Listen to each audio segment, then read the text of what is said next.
మీరు చూస్తున్నది మన కదిరి న్యూస్. కదిరి పట్టణము బాలుర ఉన్నత పాఠశాలలో విద్యార్థులకు పాఠ్యపుస్తకాల పంపిణీ కార్యక్రమంలో ముఖ్య అతిథిగా పాల్గొన్న మన కదిరి శాసనసభ్యులు శ్రీ కందికుంట వెంకటప్రసాద్ గారు విద్యార్థులకు పుస్తకాలు పంపిణీ చేశారు.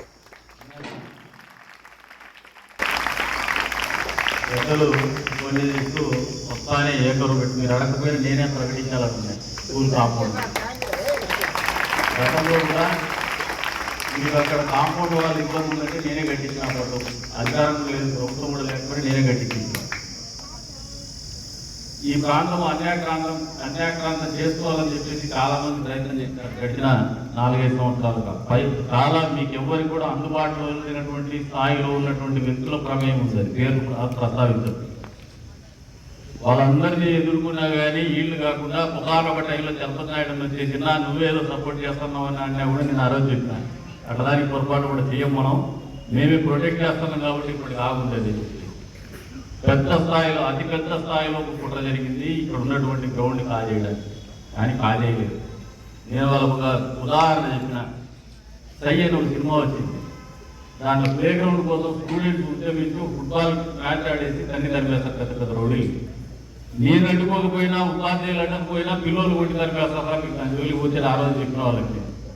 ఎందుకంటే ఇక్కడ ఇందాక వచ్చిన తర్వాత అడిగిన ఈ ప్రాంతం నేను మొన్న ఎలక్షన్స్ అప్పుడు వచ్చినా కానీ నా ఫోకస్ అంతా పోలింగ్ మీద. ఇక్కడ ఉన్న పేమెంట్ మీద లేదు, కొత్తగా ఏర్పడినటువంటి సీసీ రోడ్డు మీద లేదు, జరిగినటువంటి మార్పుల మీద కూడా లేదు. నా ఫోకస్ అంతా ఓటర్ మీద ఉంది, ఓటింగ్ కార్డు మీద ఉంది. కాబట్టి ఆలోచన చేయని ఇప్పుడు వస్తాను అడిగిన ఎవరు చేశారు అంటే నాడు నిజంగా అభినందిస్తా ఉన్నాను. మళ్ళీ చేస్తాను. మేము ఆఫీస్ బ్లాక్ ఉండేది, ఆ బ్లాక్ ఉండేది.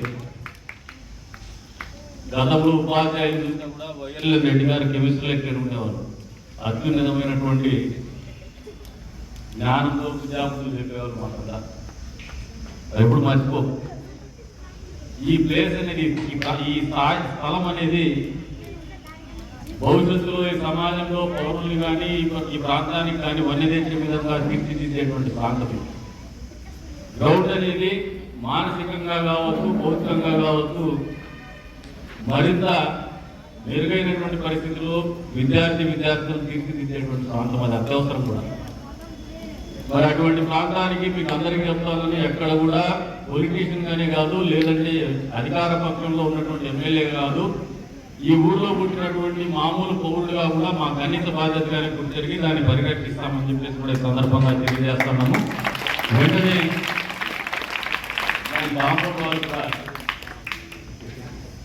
దానికి ఎస్టిమేషన్ వేసి వెంటనే పనులు కూడా పూర్తి చేస్తామని చెప్పేసి కూడా ఈ సందర్భంగా తెలియజేస్తున్నాను. ఒకటి ఏదైనా ఇష్యూస్ కూడా డిమార్కేషన్ చేసి మీకు హక్కు ఉన్నటువంటి ప్రతి ఇంటి భూమిని కూడా కాపాడి దగ్గర నుండి మరీ పరిరక్షిస్తాము. దాని కాంపౌండ్ వాళ్ళు ప్రొటెక్ట్ వాళ్ళు ఏర్పాటు చేస్తామని చెప్పేసి కూడా ఈ సందర్భంగా తెలియజేస్తాం.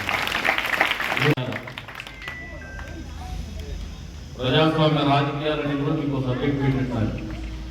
ఇది కూడా చాలా ఇంపార్టెంటే. మామూలుగా మీ తల్లిదండ్రులు ఏమంటారంటే గ్రౌండ్లో ఎక్కువగా ఉండే పిల్లలకు తింటారు, ఎక్కువ గ్రౌండ్లో ఉంటాయి.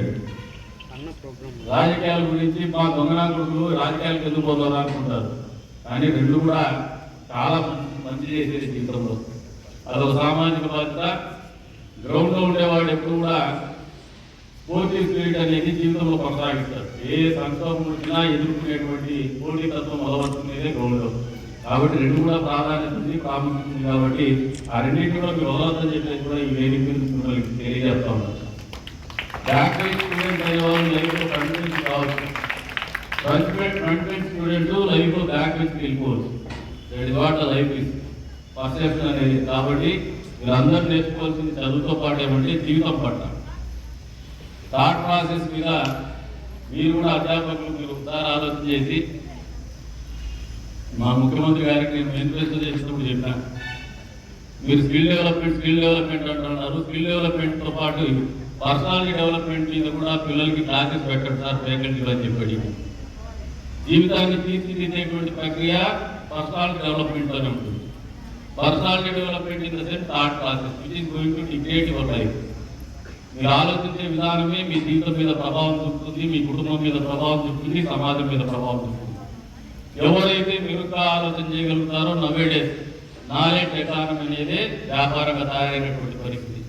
గతంలో మాదిరిగా దుకాణం మకాన్ బిజినెస్ లేవు. ఇంట్లో కూర్చొని ఏదో సరుకు అమ్ముకొని 4 డబ్బులు చేసుకున్నామనేవాడు కొద్ది స్థాయి వరకే బతకగలుగుతాడు. పెద్దగా ఎదగగలిగిన వ్యక్తులందరూ కూడా ఈ రోజు ఉన్నటువంటి కాంటెంపరీ లైఫ్ స్టైల్లో సమకాలీనటువంటి జీవన ప్రమాణాలు మెరుగ్గా వ్యాపారం చేయగలిగినటువంటి వ్యక్తులు ఎవరంటే నాలెడ్జ్ ఎకానమీ, ఇన్నోవేటివ్గా ప్రయోగాత్మకంగా వినూత్నంగా ఆలోచన చేయగలిగినటువంటి వాళ్ళే జీవితంలో అత్యున్నతమైనటువంటి శిఖరాలకు ఎదుగుతూ ఉన్నారు. చదువుకుంటే మీ గ్రాస్ప్ పెరుగుతుంది. గ్రాస్ప్ నుంచి మీరు ఆలోచించే విధానంలో వినూత్నంగా ఆలోచన చేయగలిగితే మాత్రమే జీవితంలో వినూత్నంగా బతకగలరని మీరు అందరూ అలవర్చుకోవాలని చెప్పేసి కూడా ఈ సందర్భంగా తెలియజేసుకుంటూ, ఏదైతే ఈ ప్రభుత్వం గత ప్రభుత్వం మాదే కాకుండా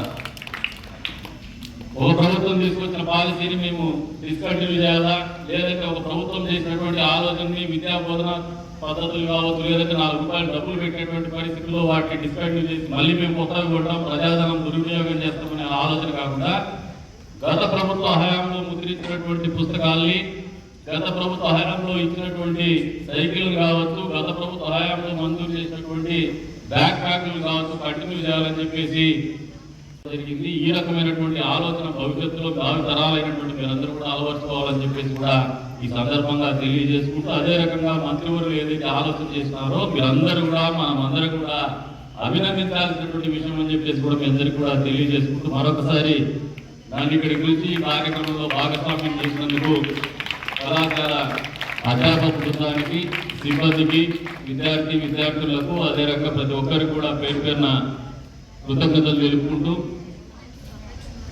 అవకాశం కల్పించినందుకు పేరు పేరున ధన్యవాదాలు తెలుపుకుంటూ సెలవు తీసుకుంటూ